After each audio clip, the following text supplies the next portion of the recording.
ဖြစ်စီရမှာထိုင်းနယ်စပ်နဲ့နီးကပ်နေတဲ့အတွက်ထိုင်းစစ်တပ်ကနေစောင့်ကြည့်နေပြီးထိုင်းပြည်သူတွေအထူးသဖြင့်တက်ကြီးရွယ်တွေနဲ့နှလုံးရောဂါသမားတွေအတွက်အဆင်မပြေတဲ့အတွက်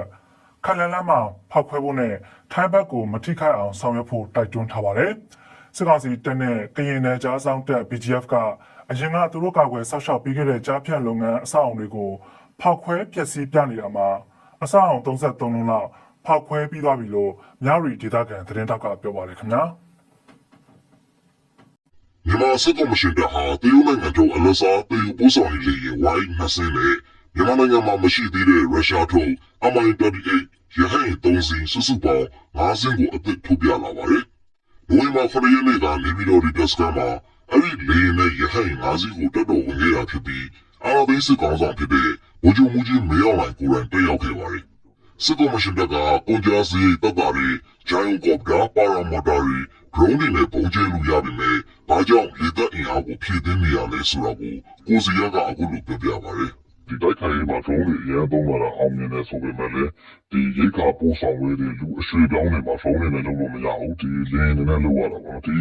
ပြီးခဲ့တဲ့တက်တော်များတက်ခေါ်မှာတက်တာလုံးဝပြတ်လို့နေပါဖြစ်တယ်ကြားလို့နေပါတချို့မျိုးတွေလုံးဝကြားလို့မဲ့အခြေတချို့ထွက်တန်းတွေရိတ်ခါခဲရမပို့နိုင်ကြားလို့မဲ့ဆိုတဲ့အခြေအနေတွေမှာဒီလင်းတွေကြောင့်ပဲသူတို့အသက်ဆက်နိုင်ခဲ့တာပေါ့နော်ဒါကြောင့်မို့သူတို့ကလေတက်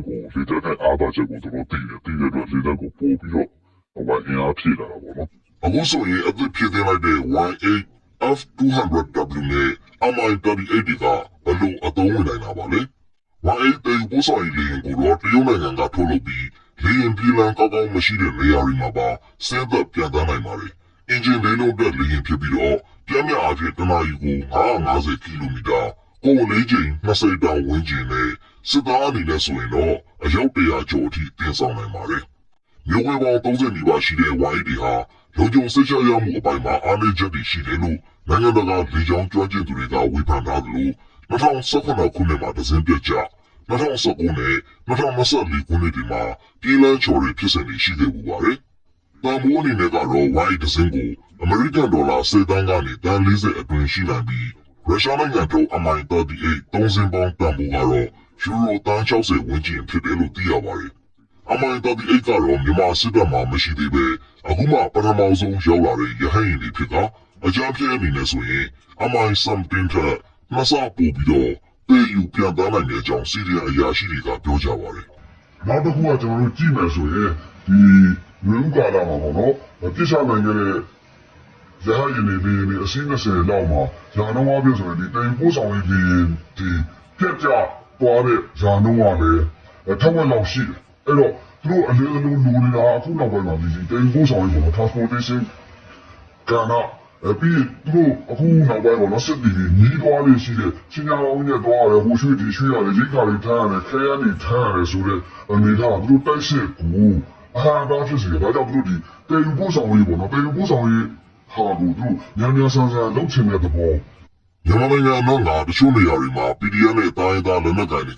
ကပိတ်ဆို့ထားစေမျိုးတွေရှိတာကြောင့်အာဏာသိမ်းစစ်တပ်ကသူတို့အတွက်အသာစီးရမယ်လေယာဉ်တွေကိုဖြစ်သိနေတာလို့ MDSI ရဲ့တာဝန်ရှိသူကလည်းထောက်ပြပါတယ်။အခုလိုမျိုးစစ်တပ်ကလေကြောင်းအင်အားဖြစ်သိနေချိန်တော်လိုင်းတပ်တွေဘက်ကလေကြောင်းရန်ကိုမကာကွယ်နိုင်သေးတဲ့အားနည်းချက်ကြောင့်ထိန်းချုပ်ထားတဲ့မျိုးတွေကိုရေရှည်ဆက်ပြီးထိန်းဖို့ခက်ခဲတဲ့အခြေအနေတွေဖြစ်လာနိုင်တဲ့အကြောင်းလေတပ်စီရီယံတွေစီစားသိရပါတယ်။တစ်ဖက်မှာလည်းဆီယနာသိမ်းပြီးနောက်ပိုင်းပြစ်ချ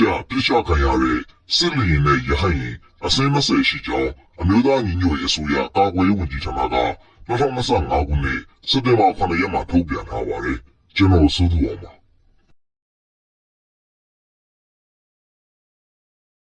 ငါနဲ့ထွက်ပြေးလာတဲ့အိန္ဒိယနိုင်ငံသားတွေကအယောက်190ကိုထိုင်းမြန်မာနယ်စပ်မဲဆောက်မြို့လေယာဉ်ကွင်းကတဆင့်အိန္ဒိယစစ်ဘက်လေယာဉ်နဲ့ပြီးခဲ့တဲ့နိုဝင်ဘာလ6ရက်နေ့မှာပြန်လည်ခေါ်ဆောင်သွားခဲ့ပါတယ်။အဲ့ဒီအိန္ဒိယနိုင်ငံသားတွေဟာမြဝတီမြို့တောင်ဘက် KK Park မှာစီးနှင်းမှုတွေနောက်ပိုင်းထိုင်းနိုင်ငံဘက်ကိုထွက်ပြေးတိမ်းရှောင်လာသူတွေဖြစ်ပါတယ်။ထွက်ပြေးလာတဲ့အိန္ဒိယနိုင်ငံသားအယောက်400ကျော်လောက်နေရပ်ပြန်နိုင်ရေးအတွက်ထိုင်းအခြေစိုက်အိန္ဒိယတန်ယုံတာဝန်ရှိသူတွေနဲ့ထိုင်းဌာနဆိုင်ရာတွေပူးပေါင်းဆောင်ရွက်ခဲ့ကြတာဖြစ်ပါတယ်။ဒါအပြင်အဲ့ဒီအိန္ဒိယနိုင်ငံသားတွေဟာမြောက်ရီကနေထိုင်းနိုင်ငံဘက်ကိုတရားမဝင်ဖြတ်ကျော်ဝင်ရောက်လာတာကြောင့်ထိုင်းအာဏာပိုင်တွေကိုဒဏ်ငွေပေးဆောင်ခဲ့ရကြောင်းလည်းသတင်းရင်းမြစ်တွေကပြောပါတယ်။ ထိုင်းလူဝင်မှုကြီးကြပ်ရေးအာဏာပိုင်တွေဟာအိန္ဒိယနိုင်ငံသားတွေစီကနေ